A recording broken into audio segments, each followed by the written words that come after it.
Okay, let's talk about buying your first home. For a lot of us, just saying that phrase brings up this mix of excitement and, let's be honest, pure terror. We're told it's this huge, impossible task, buried under a mountain of paperwork and costs. But what if there's a simpler way? Today, we're going to strip all that noise away and look at a blueprint that might just change how you see homeownership for good. I mean, this pretty much nails the feeling, right? It's this overwhelming story that buying a home is for some exclusive club. You gotta be super rich or a financial genius who loves navigating some impossible maze of bureaucracy. It's a story that feels, well, designed to be intimidating. But hang on a second. Let's just pause there. What if that whole scary story is just that, a story? What if the reality is not just different, but actually way more accessible than you've been led to believe? So, let's start by taking this myth apart, piece by piece. We're going to really look at this intimidating perception that keeps so many people stuck renting, maybe missing out on one of the most powerful ways to build their own wealth. And this belief is absolutely everywhere. You hear it from your friends, you see it on the news, this idea that you need a gigantic pile of cash just to get your foot in the door.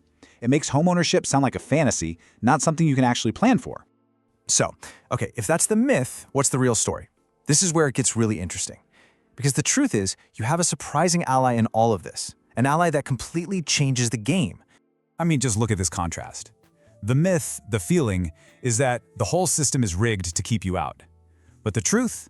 It's the complete opposite. The government actually has a really good reason to want you to become a homeowner. And this support isn't just some feel-good idea. It's real. It's built right into the system with things called favorable tax laws. For example, in a lot of places, you can deduct the interest you pay on your mortgage from your taxes. That can literally save you thousands of dollars a year. See, homeowners tend to create stable communities, they boost the economy, so there are incentives to help you make that jump. The system isn't an enemy, it's a tool, just waiting for you to use it. All right, so if the system can actually be on our side, what's the plan? Let's dive into the core of it all, the achievable blueprint. This is the practical, step-by-step method that can turn that dream of owning a home into an actual concrete reality. Let's just tackle the biggest fear head-on. That giant price tag. That $500,000 idea? Forget about it. You absolutely do not need to have the full price of a house just sitting in your bank account. This is probably the single biggest misunderstanding we need to get straight. This is the number that really matters. Not 100%, but 20. And yeah, there are a ton of programs for first-time buyers that let you put down even less, sometimes as low as 3.5%, but 20% is kind of the classic goal. Why? Because it helps you avoid paying extra insurance costs. All of a sudden, that impossible number becomes a much more concrete, much more achievable target. And here's the engine that makes it all run. First, you focus all your energy on saving that achievable 20% down payment. Second, the bank loans you the other 80%. But Step 3 is the secret weapon. You get a reliable tenant in there. Now their rent money is paying down your loan. Think about that. While you're just living your life, someone else is helping you build equity.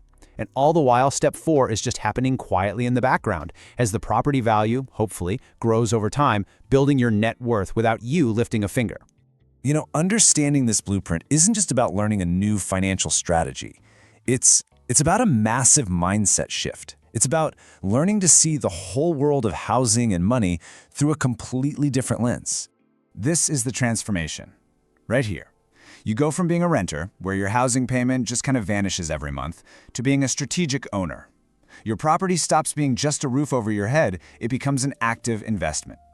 You're using rental income to build your own equity, and you're taking advantage of those favorable laws we talked about. The system starts working for you, not against you. So really, it all boils down to this one simple idea. We've been taught to think of a home as our biggest expense. But with this blueprint, you reframe it as your biggest asset, an asset that can grow in value and that someone else helps you pay for. So I'll just leave you with this final thought to chew on. Every single month, that rent check is paying off a mortgage. The only real question is, whose is it? Is it building your landlord's wealth, or could it be building yours?